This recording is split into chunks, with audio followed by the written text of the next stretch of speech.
Hey everyone, thank you so much for joining us today.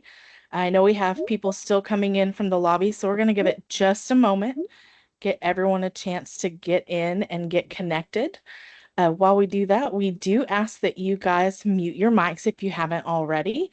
And while the chat is disabled, we do want you to know that the Q&A option is available for you to use, and Dr. Jacob will address those questions for you at the end. It looks like we have nearly everybody in the room, so we'll go ahead and get started. We're so excited to have Dr. Jamey Jacob with us. He is the Williams Chair in the Engineering Technology and Regents Professor in the School of Mechanical and Aerospace Engineering at OSU. He also serves as the Executive Director of the Oklahoma Aerospace Institute for Research and Education and the Director of the Counter UAS Center of Excellence. He received his BS in Aerospace Engineering from the University of Oklahoma and his MS and PhD in Mechanical Engineering from the University of California at Berkeley. He was a National Research Council Summer Faculty Fellow in the Air Force Research Laboratory and a Fulbright Specialist for the U.S. Department of State's Bureau of Education and Cultural Affairs. Dr. Jacob, we're so happy to have you here, and I'm just going to go ahead and turn things over to you. Great. Thank you very much. I'll go ahead and share my screen and presentation.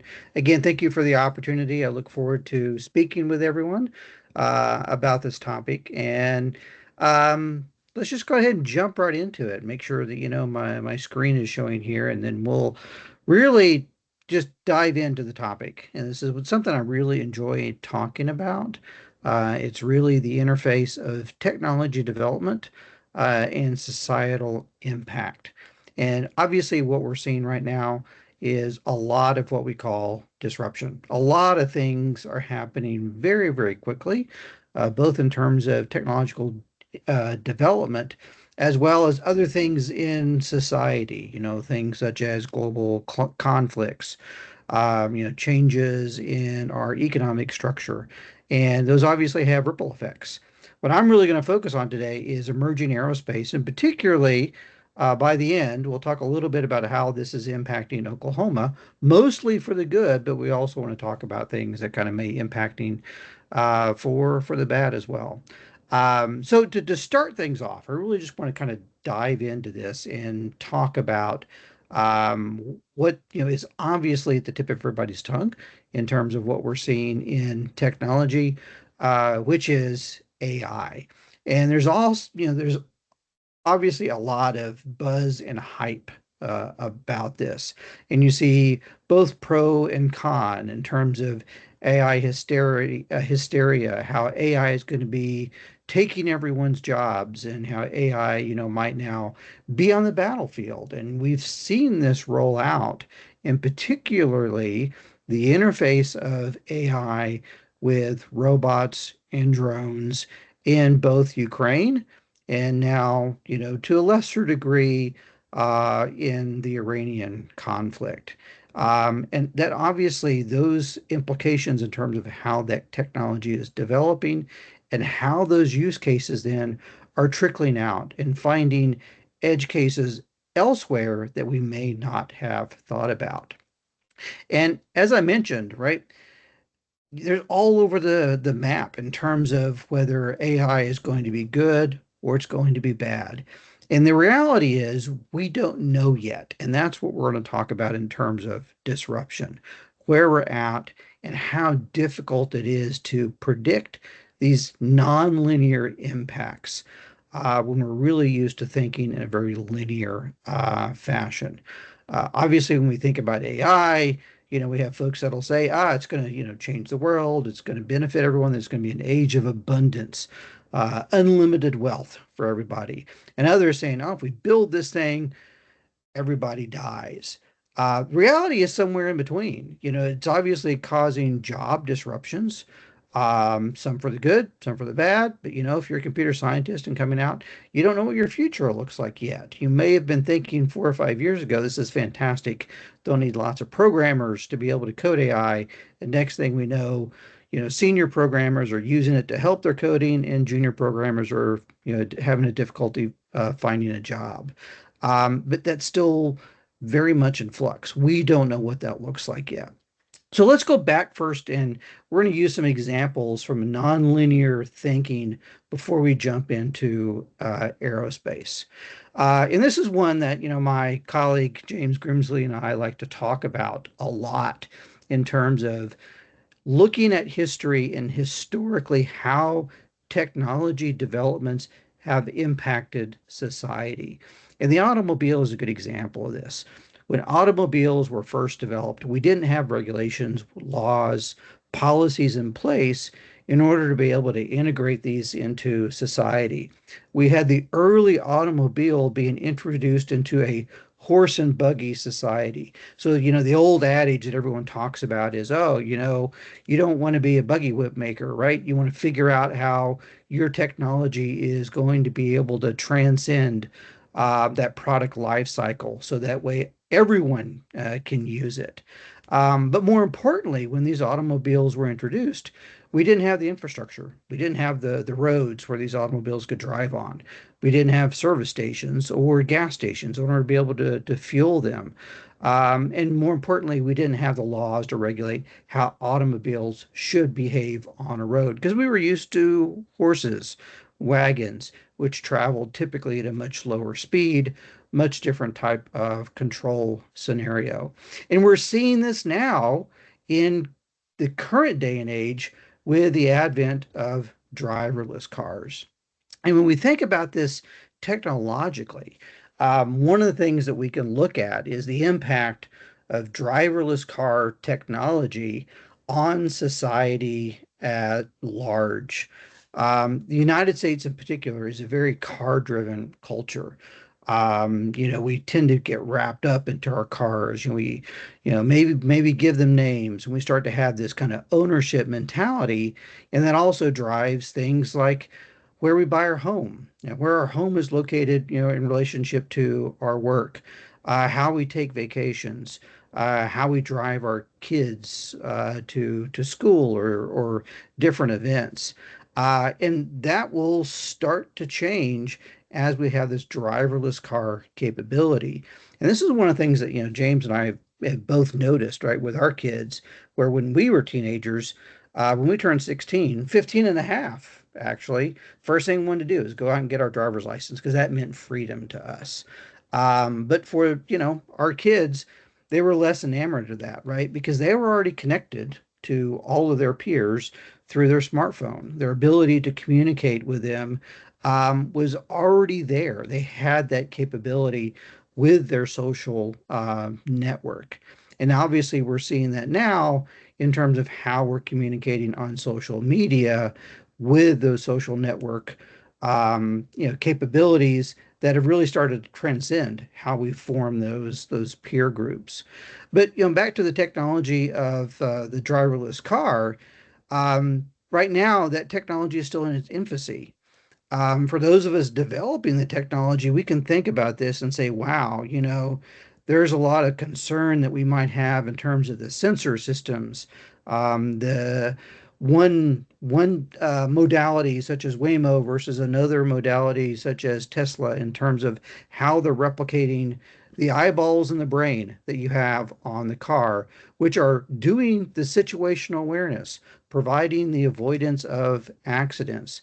However, right, if we think about the technology and how quickly it's going to evolve, there will come a time where people will say, "Wow, I can't imagine that anyone would ever drive themselves around. That's so dangerous." Right? The driverless cars are so much safer than a human and way more convenient. Now we're not there yet. We're still in this transition. So we're in that flux, that churn, if you will, of looking at how that is going to evolve. Here's a good example of this, right? Death rates from road injuries. And one thing that's been certain, right? Departments of transportation globally, safety campaigns have done a great job at driving down accidents, right? And these are the deaths from drivers, which include passengers, and then pedestrians, right? Those who might be interacting with the vehicle and dying as a result of an accident or an impact. And you can see that general decline is ubiquitous around most Western countries in this data set, except for the United States, where we see this uptick, around 2010. And we can all guess what's happening there, where we start to see this gradual increase in rates again, as people again start to say, well, I can both text and drive at the same time, or watch TikTok while I'm driving. And so we start to see this change. What's this look like in the future? Well, we don't know yet, but we'll come back to that. Now, what we see here is this gradual decline, which is, slightly nonlinear, but mostly linear type of behavior. But then the uptick in the U.S. rates, we see this change in direction, this inflection point, and it's these inflection points that really govern um, this this region of change that we see as new technology is being developed. Now, those of you familiar, with technology development, maybe familiar with the hype cycle, this is a little bit related to that, but this is really that impact in that technology development on both how that technology is being adopted as well as its overall impact on society. And companies will use this as a model. Hey, as we're trying to introduce this, how rapidly can we get this disseminated to our wide base of users? Now, what you'll generally start with is a steady state or linear growth, right? It might be a small growth rate, or you have a steady state, and then you have this inflection point where that technology is being introduced. Now, at that point, you can diverge along two paths. One is rapid growth as that technology is being adopted by a wide sector of the population. The other is, well, that technology is going in the wrong direction. For those older folks in here, we can think about VHS versus Betamax, right? One was rapidly developed, the other, was quickly basically wiped out of the market. We can think about DVD and Blu-rays, streaming, right? All these different types of technologies until at some point we reach more or less a steady state, a mainstream. That technology has now been adopted across a pretty wide swath of the usable population. Now, in that early on, after that inflection point, it's really hard to see what the future is going to look like. First off, these curves are nice and pretty. In reality, in the real world, we don't see curves like this. There's a lot of ups and downs, right? You don't know what that growth rate looks like. And so we have this dissonance gap. We're trying to basically justify or recalibrate our expectations based upon what we've done in this past, right? Where we were comfortable operating at, and now things are starting to change. Now, in reality, it doesn't matter what this technology is. Internet, AI, commercial space could be, something more broadly scientific, population growth, climate change. All of these things can follow similar types of nonlinear paths. And we see this quite a bit in different types of technology. So we see these rapid exponential growths or these inflection points all over the place. And it's really difficult for companies and governments to be able to figure out how to navigate these things because it's difficult to predict what a nonlinear behavior is going to look like. And the problem is, as these technologies start to take hold, you can end up with some kind of feedback loop. We can talk about this in terms of energy use, and we'll look at some examples of this, adoption of other energy technologies. Let's take a look at natural gas, for example. If we take Oklahoma's history as a great example, historically, right, we were kind of on our last legs in terms of the petroleum industry. I was like, well, we've dredged up all we can, so all right, we kind of have to move on and look at a new economic sector. Then what comes along? Well, fracking, right? And it opens up this new boom in terms of how we harvest that energy from the ground. And because of that, right, now the U.S. is the world's largest energy producer because of this. And again, that was unexpected.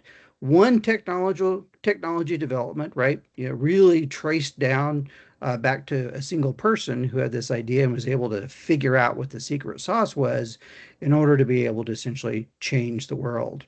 But these also have, sometimes nonlinear effects.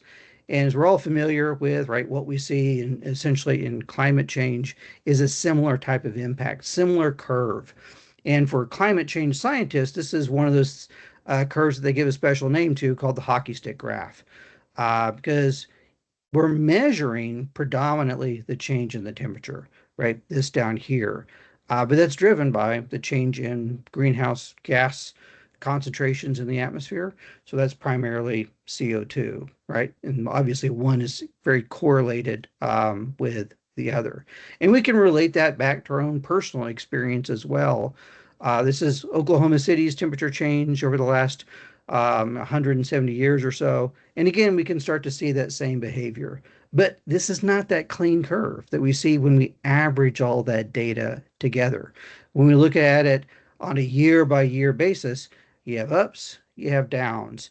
It's only after we see these long-term trends that that trend starts to appear and we start to see that relationship and say, okay, maybe there's something here and it's something we have to figure out how to prepare for. But then at the same time, you're in that mix. Maybe it's too late to be able to make adjustments to be able to make those changes. One of the examples that we talk about in my geophysical fluid dynamics class that I teach is what's called the Atlantic meridional overturning circulation. And it's essentially this current, this conveyor belt that moves energy from the warm Gulf across the Atlantic Ocean from west to east to be able to keep Europe warmer than it would naturally be without that conveyor belt of energy. And there's some speculation right now that, maybe that will collapse. And if that does collapse, what does that mean for Europe specifically? What does that mean for the world at large? And the problem is, when we're right in the middle of it, it's really hard to make those realizations about what's actually happening. It's easy for us to go back and look at in the past and say, well, I have all the data. It's very difficult for us to be able to make predictions. And we see this type of behavior all over the place, right? So this is, an example from science. If we take something more engineering related, the growth, for example, of um, renewable energy sources in Texas, right? So currently in Texas, about 14% of the power that's generated in the grid is solar. About 23% is wind. So those renewable sources together produce about one-third of the total power used. And those are always off in terms of the predictions, right? Because the predictions are essentially based upon this linear growth forecast of what that expectation is, rather than the adoption of this technology that generally continues to get cheaper and cheaper as you're developing it over an annualized basis. Again, that's really hard then to predict and make plans for in terms of how you're making those changes. So let's go back to that, kind of DOT example, right? What is the death rate from road injuries in the U.S. look like in the future? That's really difficult for us to determine because it's really now taking this traditional model of how accidents occur when people on the roadway, whether crashing into other cars or to telephone poles or with pedestrians or cyclists, now married with two competing technologies. One is the smartphone, right? Always being connected, answering a text while you're driving. The other is now, automated driving, a smart car with this driverless capability that may not be completely automated, but starts to provide you some hands-free capabilities. A radar in the vehicle that's going to be able to see that there's a car in front of you, for example, with automated braking. Or maybe it's completely autonomous. And so these things are now competing with one another. While one may be more likely to increase accidents, the other one may be more likely to decrease it. Which was going to win out? We don't know yet, because again, we're now in this mix, in this distance gap, as this technology is being developed. Now we can think about this in terms of breaking down these inflection points to something a little bit simpler, right? And that's a exponential growth curve. And what the human brain is really good at doing is estimating linear growth rates, right? Y equals mx plus b. It's essentially, looking at a antelope crossing the savannah. It's running at a certain rate. Because of that, we can predict where it's going to be. That's where we need to fire our arrow at. We're really good at that, making that estimate. Our brain has a hard time wrapping around exponential curves because when you look at an exponential curve, it looks very disappointing at the beginning. Starts off at a really slow growth rate, right? And if we say, well, which horse am I going to bet on? Am I going to bet on the one with linear growth or am I going to bet on the one with exponential growth? And when you're way over here, you may say, well, obviously, I'm going to go with this orange curve rather than this red curve. But as it starts to grow very, very quickly, then we see this difference in terms of our expectations with that growth rate versus one over the other. And then excitement occurs, right? Where we have this disruption as part of this dissonance, where again, it's hard for us to wrap our head around about what's happening in this exponential growth rate. And we see this all the time in things like Moore's Law, and we'll come back and talk about that, which is really what's driving a lot of the development in not only AI, but also things like drones and UAS. And this is a challenge for us, not only as scientists and engineers, but also as a society, is to figure out how we plan for exponential growth that may be happening very, very quickly. I always like this quote from Colorado State University professor Alan Bartlett. The greatest shortcoming of the human race is our inability to understand the exponential function. Now, it's not understand in terms of I can plot it on a piece of paper. It's understand in terms of being able to, yes, I get it, right? I can predict this intuitively about what is going to happen. And as I mentioned before, that most obvious technical example that we see that we've benefited from is Moore's Law, which is why, your average smartphone or your watch has way more processing power than the Saturn V rocket did, or the largest computers at the time back in 1970, because of this capability of Moore's Law, where things not only become more powerful, but they also become cheaper over time. Now let's talk a little bit about aerospace, right? And how we look at this historically. So let's go back in time and look at development over about 120 years of aerospace technology, from the Montgolfier balloon in the 1780s to really the first modern concept of fixed wing aircraft, right? And this is a concept that was based on Englishman Cayley, and he was in this aerial steam carriage that another engineer, Hinson, developed around this Stringfellow steam engine.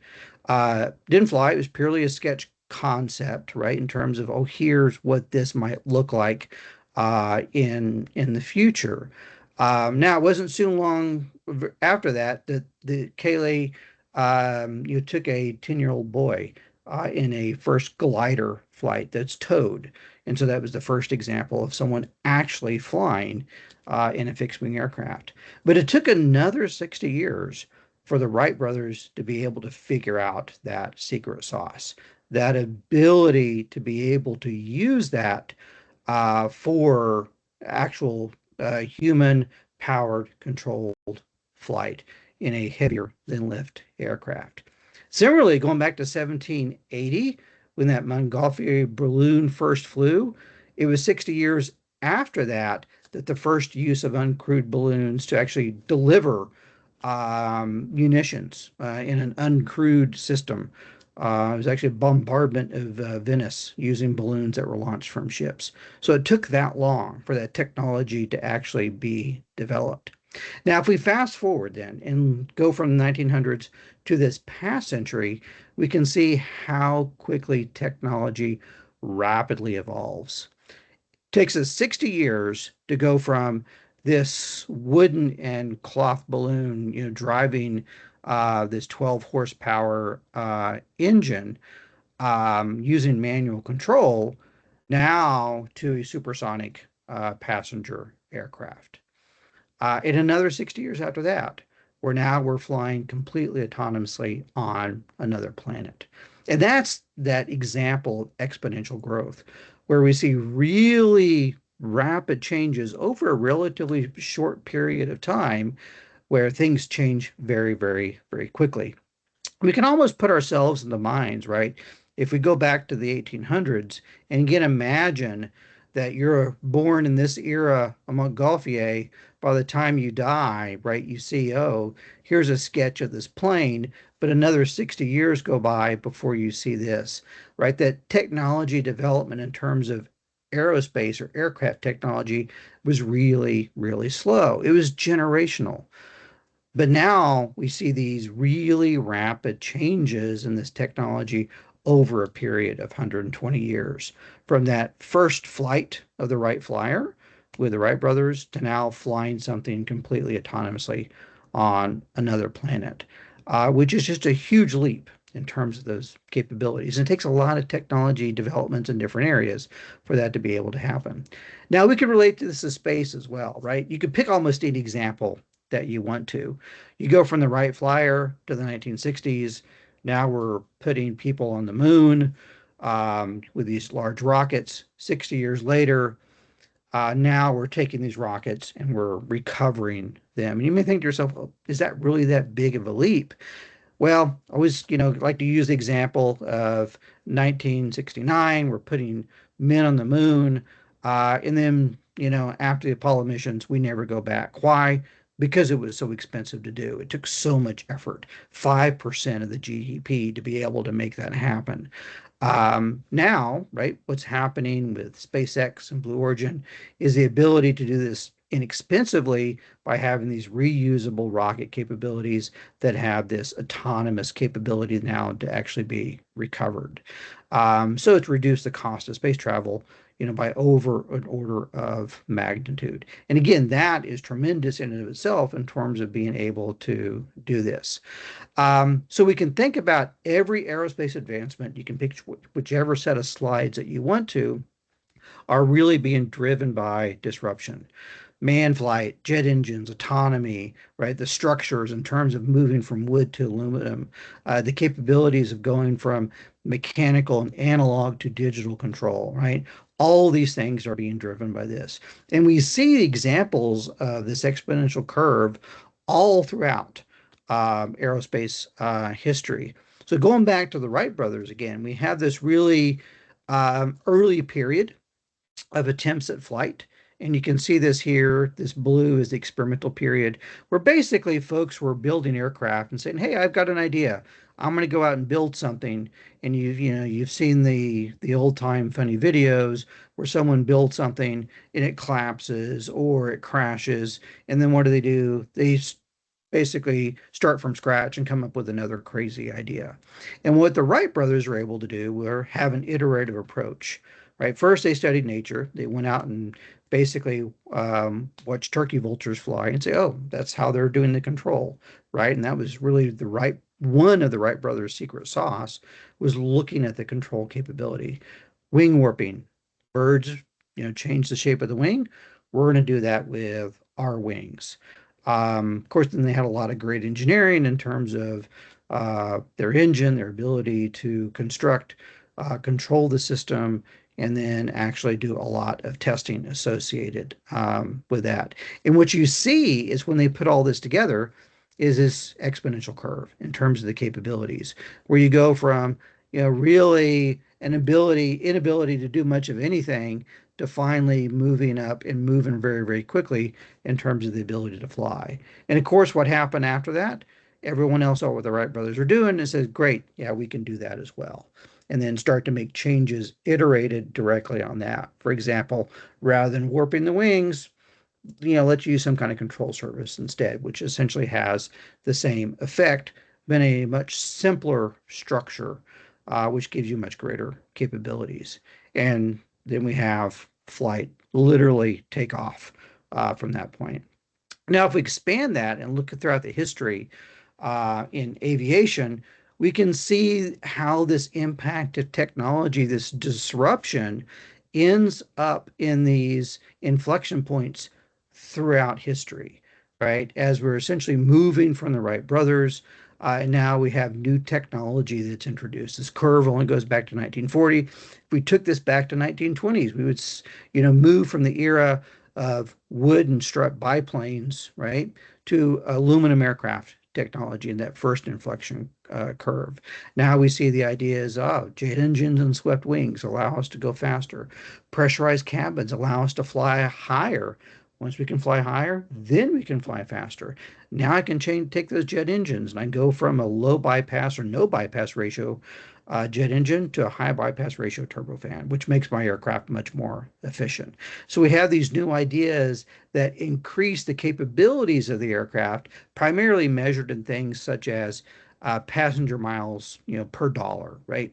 Where it becomes much cheaper to move people and cargo longer distances faster, right? That ability to do that. What does that future look like, right? We kind of think of maybe modern aviation as a little bit stagnant in terms of these concepts. But again, there are a lot of great ideas that are on the table in terms of things such as truss-braced wings or blended wing body concepts, that people are looking at to help revolutionize that. Now, we're going to go back to AI for a second, right? Because it's going to drive some of the other discussion, particularly related to drones and UAS. And this is the Moore's analogy thought experiment. And the thought experiment here is that if you wanted to fill Lake Michigan by filling at a rate of 1 ounce per second, started in 1940, but double the rate at which you filled it every 18 months, when would it be full? And why Lake Michigan's used as the volume, 1,200 cubic miles, basically kind of, the number of ounces relates to the number of neurons that we have in our brain, right? That's why Lake Michigan is used. And I actually started using this. I teach a class in the physics of science fiction, and I started using this analogy about 15 years ago, and it came from this animation, in which you'll see this animation, nothing happens, nothing happens, nothing happens, nothing happens. And all of a sudden, things start to happen really, really quickly all at once. And what was amazing about this, right, is this prediction going all the way back to 1940 when those original computers were developed follows this Moore's Law analogy, which basically Gordon Moore, founder of Intel, said, well, about every 18 months, the number of transistors that we can put on a chip double. That means you go from 1 to 2, then 2 to 4, then 4 to 8, 8 to 16, 16 to 32, and pretty quickly, right, you have this exponential relationship. And what, struck me as things like ChatGPT came out, I was like, oh, there we are, right? Hits the nail on the head almost exactly to the year in terms of getting close to that capability of similar computing power to the human brain. You've now filled that up. Now, I always like to give this example, right? Because we have this one here. I hate the idea that we're using Lake Michigan, right? Because it means we have to think about it being empty. We have to empty it and we have to fill it back up. So what I wanted to do was use an analogy instead of the Grand Canyon. Hey, let's fill it up instead. But rather than saying, well, I can go write the code myself, right? I said, well, let's, let AI do it for us and show that as part of a demonstration. Okay. So, basically going in a little bit tweaking, have this image generated for us very, very quickly, through the capability of AI in filling the Grand Canyon with water, which now results in this, nice animation. So we have our own that then we can share. And so that's an example of using that directly in action. Now, one of the things I always have to caution, right? I'm not an AI expert, but I use AI a lot for different applications. But we always have to remember that this is just a set of computer programs. So AI can be pretty miraculous in some of the things that it does with machine learning, and it's a black box. There's a lot of things that we don't understand in the transformer in terms of how things are actually happening. Um, but because of that, while it's really useful, for us to use, we also have to be aware of the inherent limitations that it has. So it's a great asset, but at the same time, it's a liability. And that goes back to that inflection point, right? Which direction is that curve going to go? So a lot of talk right now about the AI bubble, the amount of investment that's going into AI. Is that going to pay off? We don't know yet. right? Because we're right in the mix, in the middle of that.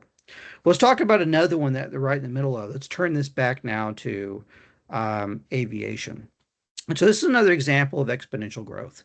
So what we're looking at here is the curve of manned pilots, which includes private and commercial pilot licenses given out to people on an annual basis. This is the total number of active certificate holders in any given year. And you can see there's a slight decrease, but for the most part, it's fairly flat over time, right? So basically, has not been a lot of growth in terms of commercial aviation as well as private aviation in terms of the number of pilots that we have. A lot of it's because pilots are retired. I had that era in COVID where basically let pilots retire early, and now we're in the process of trying to regenerate those pilots. We have a lot of great aviation schools across the state that are trying to refill a lot of those seats with new pilots due to the retirements. So we start to see this growth, this uptick because of that at the end.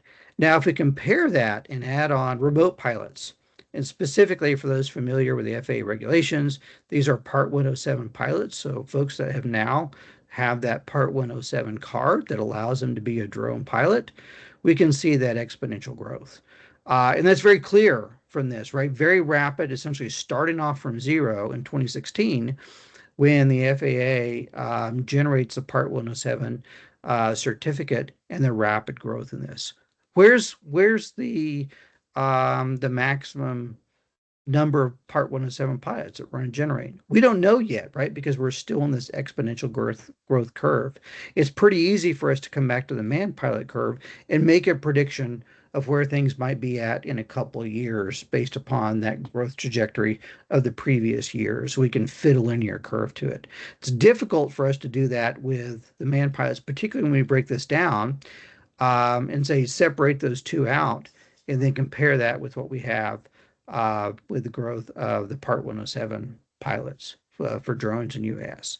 And so you can see this is nonlinear. It's going to continue to grow. There's only so many people in the world, right? Not everyone's going to be a drone pilot. When does the market saturate? Or is it going to get to the point, where everyone essentially has a drone license? And we don't know what the future of that looks like, and it's hard for us to make predictions about that accordingly. Now, what we can say is look at some examples, right? And this really kind of brings us back to that UAS industry and those impacts on that side. So Ukraine, okay, and we've seen this tremendous growth in the UAS industry in Ukraine to develop drones to fight the Russians in the Russian-Ukrainian war. So this is essentially a necessity is the mother of innovation, where they don't have the same technology, the same large army assets in order to be able to meet the Russians on a level playing ground. So what do? Well, they turn back to, well, we have a lot of great programmers. We have an industry that can rapidly innovate. How do we use that to come up with ideas that allow us then to combat the Russian forces? And so you see these ideas, right? And this proliferation, the Ukrainian drone fleet be developed and really diversified across a large population of folks actually building these over a large area. And so this military production, we can see, again, is an exponential curve, starting from zero, rapidly growing and continually increasing over time. Again, at some point, that inflection point, that exponential curve is going to turn into an S curve, but we don't know what point that actually ends. Now, the great comparison here is between what we see in Ukrainian drone production and the number of US drones that have been produced is Ukrainians are producing over an order or two orders of magnitude the number of drones that are being produced in the US. And this then starts to generate concerns around, well, maybe we have a drone shortage on our side, right? How do we catch up to the Ukrainians, right? When supposedly, we should have a better industrial base, better technology development, better industry that are able to support this. Now, the thing that becomes really concerning, right, if we start to think about this from a conflict perspective, right, is let's use this example and go back to this Ukrainian production and look at how they're using it to combat the Russians. So this is an example. Ukrainian first person video from one of their drones attacking a Russian airbase and taking out some of their strategic air fleet. And what we see here now is a real disparity, again, from that dissonance from the new technology that's being developed that essentially pits new technology versus old technology. And what we see are these smaller, low expensive assets now taking out much larger, much more expensive, large strategic assets, right? Because we think of drones as purely a tactical weapon, and now they're taking out strategic assets that then has to change how Russia thinks strategically in terms of how they're going to fight that particular conflict. More importantly, we look at the return on investment. The drone cost, if you calculate how many drones they had to produce, the cost that it took to get those drones in country, behind the Russian borders, close to those targets, roughly probably around $500,000, give or take, right? Versus the target cost, these large strategic aircraft that for the most part, many were completely destroyed, somewhere around $40 billion. So that's a return on investment of somewhere around 10,000 to 100,000, right? Any VC investor would be excited, about that type of ROI. And that's where we see the technology right now. And that's things become very, very difficult then for us to plan for because of that. How do we go through the process? Like, well, obviously we need drones. What kind of drones do we need? How do we defend against enemy drones, whether that's in a conflict or whether it's a terrorist attack, when we don't have the capability to do that now? So if we look at the number of US DoD small UAS or drone purchases in 2024, that's around 4,000 for the Army fleet. Where the Ukrainian UAS production that same year or the following year is around 4 million, right? So we're talking about, the huge orders of magnitude difference in terms of those sets of capabilities. Then how do we spin things up very, very quickly? And that's obviously what we see right now. And so now when we go back and look at this exponential curve behavior, it's right trying to predict the future based upon the linear predictions of what's happening in the past. And now we have this exponential growth factor that's happening really, really quickly. So I'm actually going to jump out of the presentation really quickly because I want to show this video that actually just popped up on my LinkedIn feed today that I think is worthwhile showing for this. So if we look at this, this is actually off of one of my feeds on counter UAS, and I'll open this up, and we can see some Russian soldiers essentially trying to take down an attack drone with sticks. And that's the type of scenario that we're in right now. They don't have a good defense. They don't have any jamming systems that go through the process of jamming the systems because they're primarily driven by fiber optics. Very difficult to shoot these things out of the sky. What do? It's really literally going back to humanity's first weapon, which is grabbing a stick off the ground. Now, what you do find, they were able to defeat it. So go figure. Mankind won, drone zero in this particular case. But that's the kind of things now that drive when we think about what does this mean for technology in the future? How do we start from here? Now let's go back to the discussion in terms of impact on aerospace. This is a really broad and accelerating impact across the entire field. And because of that, if we kind of think about how aircraft design, spacecraft design has evolved over the last century, what we've found ourselves in is this, what we could think of as a modern aircraft design dilemma. And this is equally applicable to aircraft or spacecraft, where we have the technology cycle, the development of the technology. For example, we can think of jet engines as one piece of technology. The jet engine is developed. Great. Let's design and build an aircraft around that set of capabilities. That aircraft development cycle, in terms of time, fell inside that technology cycle. The jet engine came along, great. We may get a new, propulsion technology, to go from a jet engine with zero bypass to something that's low bypass in a decade. The development of the aircraft happens pretty quickly. I always like to use the example of the P-51, which was historically, right, developed in about 3 months' time, 102 days, in terms of when that design was first put pencil to paper until it rolled off the assembly line. Very unusually short development time, for that first particular aircraft, even during World War II. Now, if we look at technology now, the aircraft development cycle falls outside the technology cycle. Think about the technology that goes into something like an F-22 or F-35. It's mostly computers, right, that go inside the aircraft. It's a system that's designed around the avionics because that's what it's designed to do, to be able to get those advanced avionics capabilities on a target as quickly and safely as possible. That computer chip, however, right, is outdated by the time that aircraft rolls off the assembly line.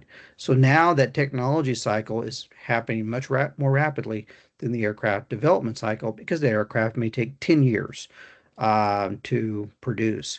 And because of things are very, very difficult then for us to go through the process of being able to produce those very quickly. Now, what about advanced air mobility? And we think of advanced air mobility that includes, drones, but also much larger air taxis and things. Why doesn't this have the same impact on them, right? Where we kind of see the same behavior and exponential growth. And that's really because drones in particular, right? When we think about advanced air mobility, drones as a particular subset of that are driven by all of the disruptive technologies. Okay.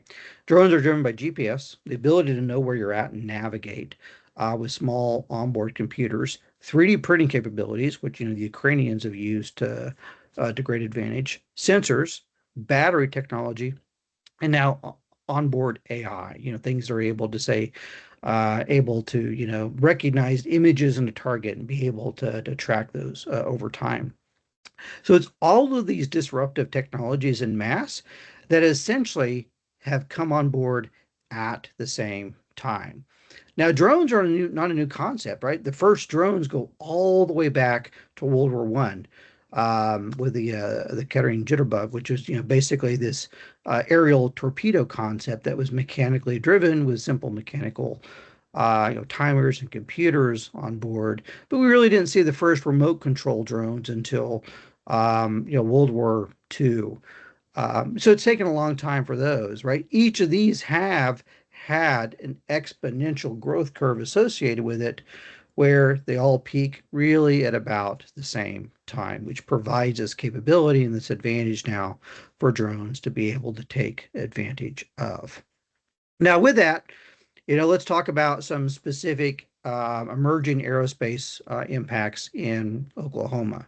So I want to talk about, some recent successes and what does this really mean for the future of aerospace in Oklahoma. So let's look at some, recent success stories. We could pick out lots of examples, right? So it's really hard for me to just pick out a few of these. So I'm going to pick out the ones that, I've been personally involved with in one way or another. Drone delivery, for example, Manna recently moving its manufacturing and drone delivery capability from Ireland to Oklahoma with this expansion of this now mostly mature capability to be able to deliver commercial products from one location to another location. And again, that just happened with the last couple of months. They're actually having their first kickoff and deliveries. They've been testing for quite some time now within Tulsa, and now they're doing their first deliveries literally this week. Right? So again, very exciting to see that. We also have company WindShape that set up a capability to do drone flight testing within their facility in the Osage Nation. So now you have the capability to do real world testing in this environment. So it's really taken advantage of these nonlinear developments in order to essentially make money. You know, how do you generate a product that then provides a service or resource that consumers are willing to pay money for? Now, we've seen this at a much larger scale with the tribal nations across the state in terms of the collaborations that it's been able to drive.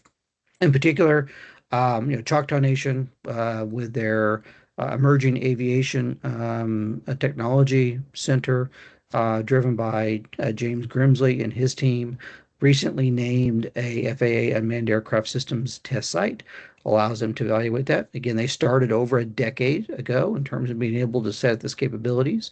So it's not an overnight success story. It takes a lot of hard work in terms of being able to make that happen with lots of great leadership. And now you have other sites, tribal nations across the state, Osage Nation, Cherokee Nation, that are doing things such as medical delivery, being able to serve their population.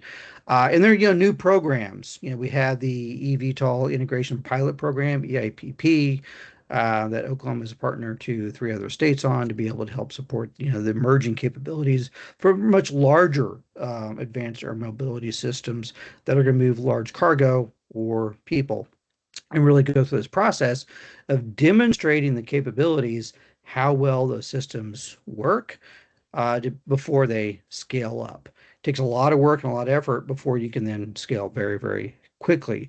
And we're starting to see that in these different applications, things such as drones for first response. How do our emergency services use these to be able to do things such as fight fire? And now we start to see this in other areas as well. Mike Monroney Center, for example, kicking off their VPAR facility, which allows them to do analysis of these eVTOL capabilities and now analyze the performance of these much larger systems. It'll be a unique asset for the state to be able to utilize. One of the things that Oklahoma has historically been very strong in are things related to weather and agriculture. And now we see the collaboration between OU and OSU in terms of development of a 3D mesonet capability now to use drones to be able to improve our weather observations, which then in turn improve weather forecasting. And now if we take that a little bit on the other side and say, okay, now let's move from these UAS operations and start to include some space operations as well. Skydweller have their facility here to design and manufacture large-scale solar-powered aircraft for high-altitude flight. Now we're getting into aircraft that are the size of 747s. Counter UAS capabilities, one of those such as My Defense, open up production in Oklahoma City, bring these capabilities for counter UAS, being able to detect and help defeat those threats. And then, things like propulsion. Firehawk is a good example, which are developing 3D printed rocket propulsion technology. Now, if we think about that as a driving example, you have this disruptive technology, 3D printing, now being used for traditional aerospace to improve performance in some way. And we think about improvement in performance, it may not necessarily be require improvements in terms of the specific impulse or amount of thrust, but you could be thinking about just in terms of the overall cost of the system or the manufacturability. So there are lots of factors that come into play where you can think about how these systems will provide a disruptive capability in order to be able to give a company an edge in the development of these systems. Some final examples of this. We have a burgeoning space industry now in Tulsa with both agile and quantum space, working on propulsion systems and spacecraft respectively, being able to develop these systems within Oklahoma City, or sorry, say Oklahoma, within Tulsa specifically, and now it burns flat. 20 years ago, over 20 years ago, we had our spaceport, one of the first spaceports in the country, commercial spaceports. Now finally has its really flagship customer in order to be able to deliver systems to suborbital space with the Dawn Aerospace, Aurora Aerospace plane. I'll give some more examples related to this in a second. And so we think about all this technology that is really being developed. It's very broad across aerospace. Each one of these is relatively small when we look at the overall impact on the Oklahoma economy right now, but each one of them individually has the capability to grow very, very large and then taken in aggregate have an overall tremendous impact on the Oklahoma aerospace ecosystem. Right now, aerospace is the second largest economy in the state, fastest growing, particularly with the smaller systems capabilities, and it will, be number one industry, easily within, 3 to 5 years. Now, for those of you that are interested, right, I'm going to throw this out there as a particular challenge. One of the unique things that the Oklahoma Department of Aerospace and Aeronautics has set up is with the acquisition of this aerospace plane is the capability for teams to come in and fly their payload on this suborbital space plane. And Dawn Aerospace is calling this a suborbital space plane challenge. You provide the payload capability.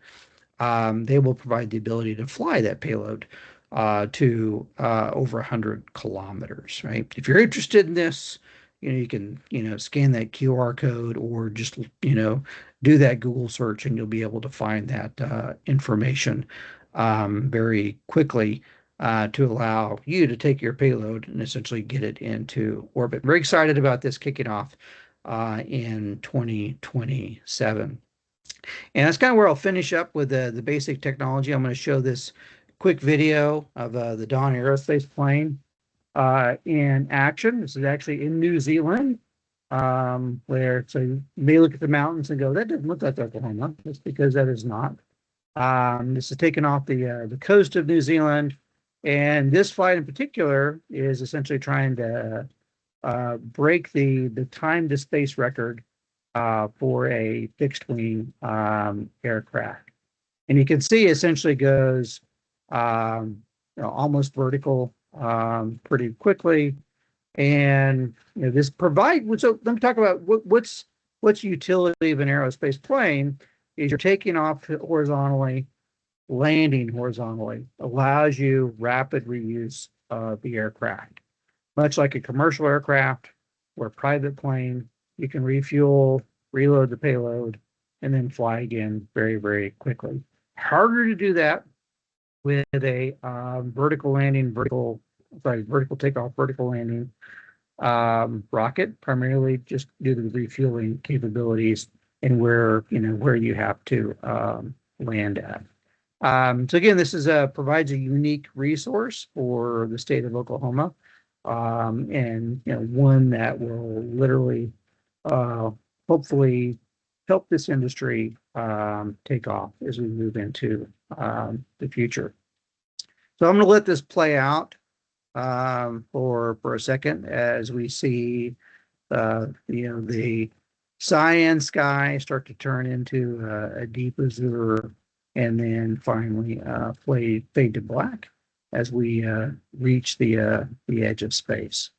And you can see our ticker on the right-hand side in terms of our altitude, quickly reaching up to that 100K mark, which is traditionally that von Karman line, right? We're able to reach the edge of space here. Again, now we're in that kind of that zero G maneuver, flying that parabolic arc, where now we'll start to arc back down, have our microgravity environment until we get down to the ground. And there we go. You can see the edge of space. So with that, I'm going to finish up with a few closing thoughts. I'd be happy to take any questions if there are any as this glides back down. So I always like to go back to famed author Douglas Adams, which had rules for technological change. The first is anything that is in the world when you're born is normal. And ordinary is just a natural part of the way the world works. That's what you're used to. That's what you grew up with, is that technology, regardless of what that technology is. Anything that's invented between when you're 15 and 35 is new and exciting and revolutionary. And maybe you can even get a career in it. You can make a job out of it.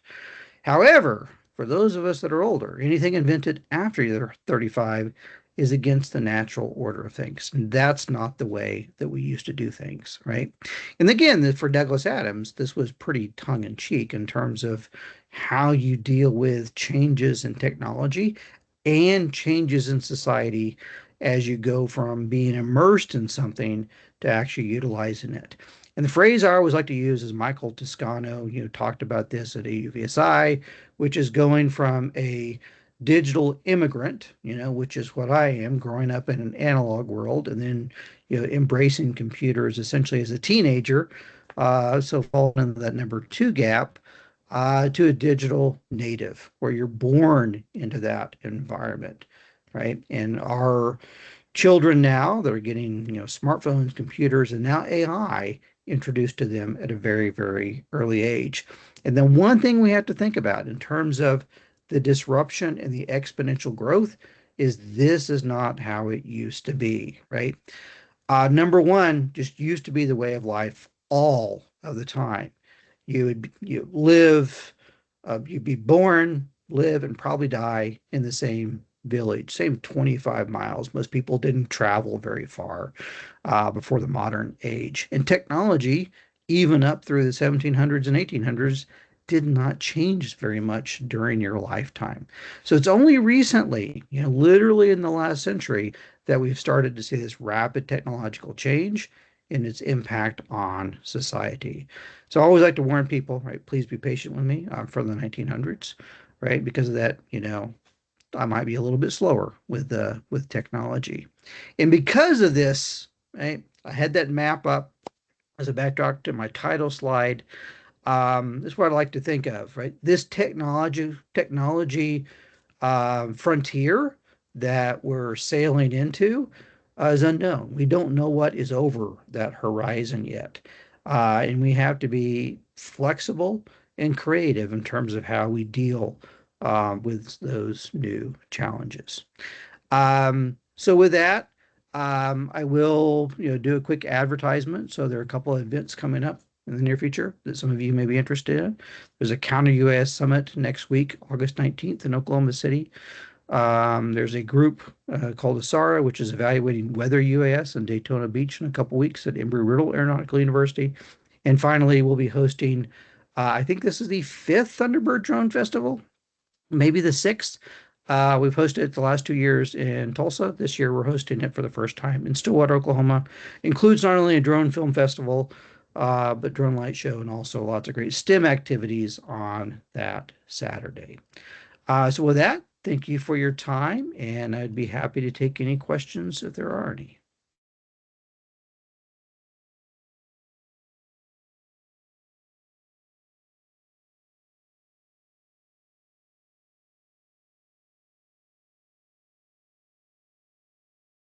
So Hey, do I Dr. do I see? Sorry, I I think I think, saw a hand out there. yes, I think Dr. Zaman, you should be able to use your uh, mic if you'd like to. Right. So I do not know where to start. I think you have covered a lot of ground. And honestly speaking, this is very enlightening. We greatly appreciate. I wanted to let you know that your presentation has been recorded and will be posted on the SPTC website. So that's hope that that's okay with you. Oh, of course, yeah, Um, happy to share. right.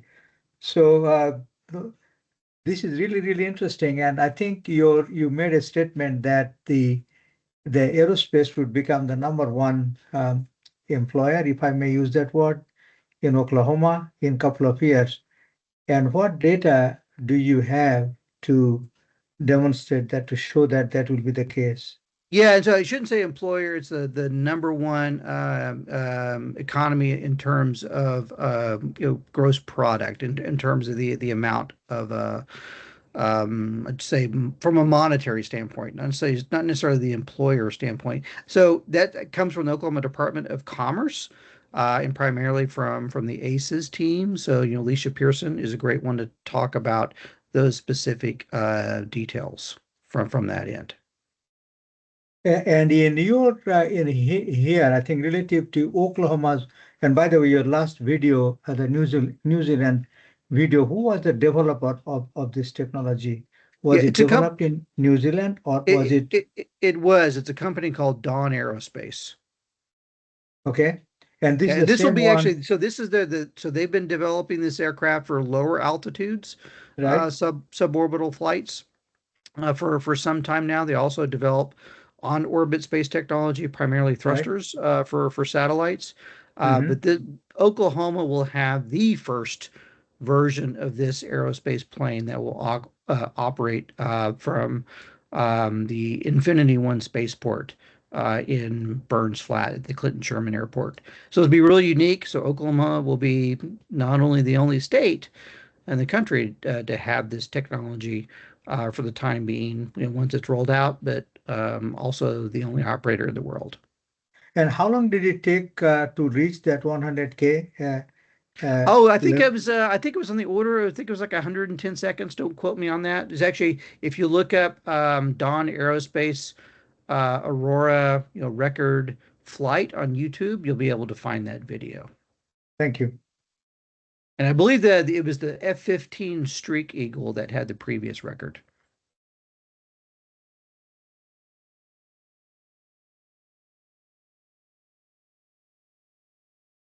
There is another hands up. Yes. So Jonah, we see that your hand is raised Yes. here. If you'd like to ask your question, thank you. Yeah. Can you guys hear me? Yes, we can hear you. Yeah. So I'm Jonah. I actually graduated. I'm a alumni of Oklahoma State. I'm at GE Fantastic. Aerospace in Cincinnati, Ohio. Oh, great. Yeah, I found this presentation really fascinating, and actually have one question in particular. So, with AI and with drones and kind of our aerospace industry, what I've noticed personally, being like a really early professional, is these companies like Kratos, Shield AI, Anduril are very defense focused for AI and autonomous air vehicles, right? And I guess what I'm seeing is a push in our defense sector to be global partners rather than increase drone production or autonomous air vehicles for like United States. We're trying to become more partnerships with, um, uh, I guess, countries around the globe. I guess from your perspective, when you think about the aerospace and the growth of AI with, the capabilities with autonomous vehicles in general, do you see more in our like the United States and pushing for, I guess, defense drones and air vehicles, or do you see more growth in like our air mobility space, right? So like air taxiing and Joby aviation. I could go on, right? But I've seen the news for the FAA, I think, reducing some of the protocols for becoming pilots for these types of vehicles and also battery technology evolving. So I was curious on your perspective. Do you see more Yeah, growth in that space or more of our defense, counter UAV, and air vehicle space? that is a great question, and I could spend well more than an hour just talking about this and diving into it.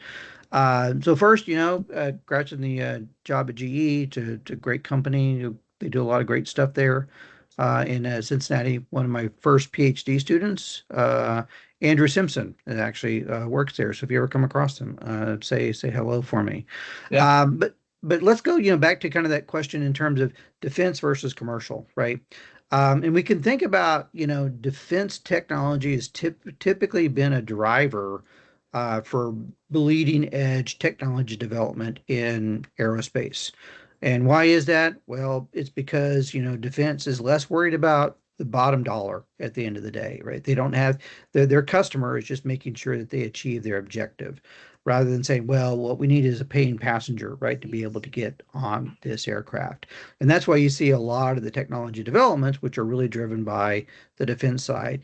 Now, what's really, really interesting about this is if you look at the drone industry, that model broke down. Some of the early concepts for modern UAS, in the military, were not necessarily successful, right? In the military, and there's some good examples of that from drones back in the 1990s, or that technology didn't necessarily translate or adopt to commercial utilization.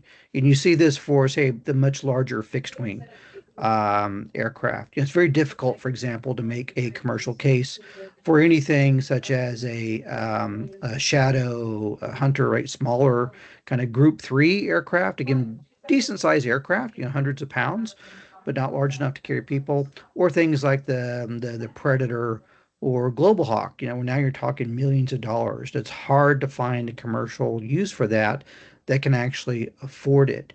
So what you see is this growth of the drone industry really driven by hobbyist technology.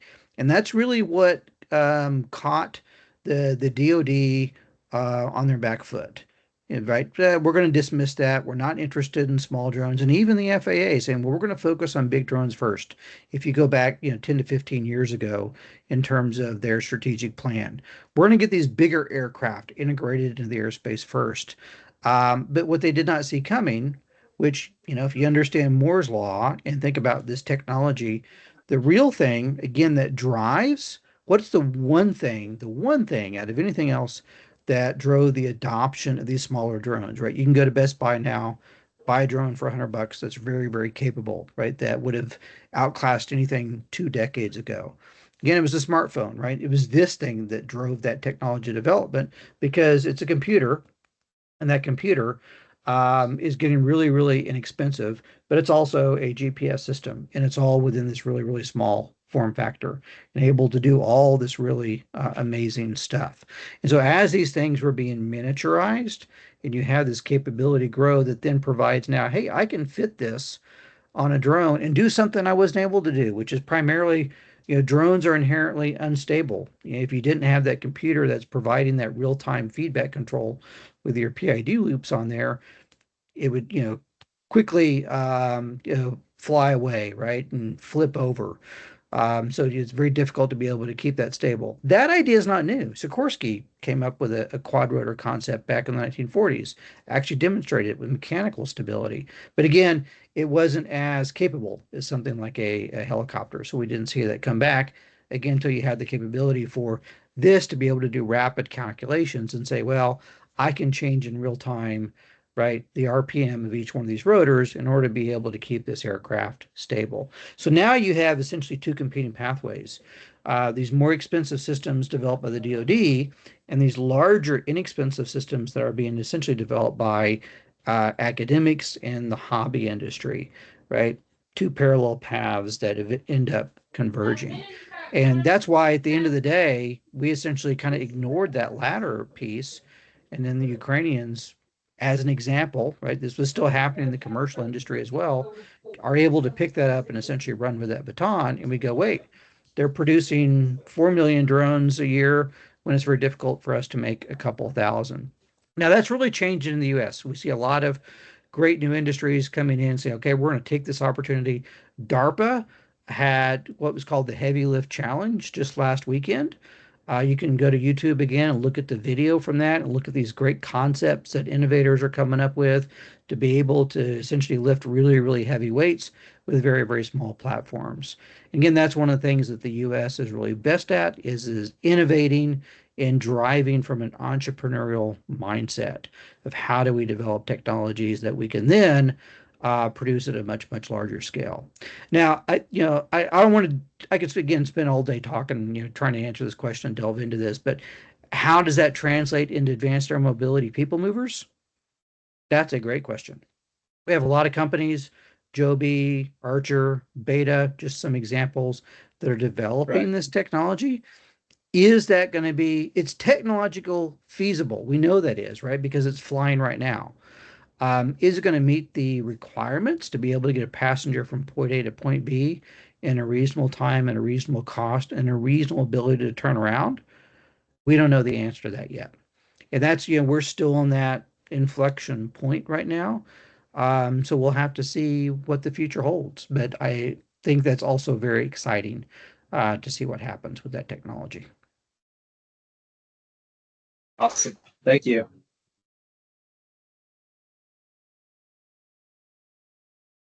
If anyone else has questions, please feel free to let us know. I know I talked a long time. We're also coming up on supper, so. Yeah, I appreciate SPTC giving me the opportunity to talk about this technology. Again, I could talk about this all day, so I have to limit myself and say, okay, I have to be reasonable in terms of making sure that people aren't required to sit here too long. So, but thank you again for the opportunity to chat about this. So Jamey, we Always want to excited about actually, this. on behalf of SPTC and XLRT, please accept our sincere thanks for doing such a wonderful job and covering so much ground. I think I'm extremely impressed. But again, we're so glad that we're able to do it. Thank you so much. Oh, Kim, thank you. Kim may have some words as well. Yeah, it's my honor. Yeah, Dr. Jacob, again, thank you so much for all your crew.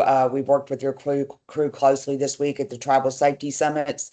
Outstanding group of people, and had students engaged. So we appreciate that and the work that you put in here today and educating us for all the projects that we're working on. And we really just can't thank you enough for taking out your time. And again, thank you to OSU for the continued partnership. And we look forward to continuing to work with you in the future. Oh, no worries. Again, we'll see you on the road as we continue our Yes. 77 counties and 77 weeks initiative to be able to Yes. spread the gospel of Absolutely. aerospace to everyone in the state. And then I think, Taryn, you have a few closing remarks on a survey. Is that correct, Taryn? Yeah, thanks, Kim. Dr. Jacob, I'm going to echo these two and just say thank you so much for your presentation. And it's been wonderful getting to work with your team this week. Thank you so much to our participants as well. We're so glad you could join us today. And we will follow up with you guys in the morning with a short survey. So we truly appreciate you taking your time to fill that out for us. So have a great day, everyone. Thank you. Thank Take you. care. Thank you.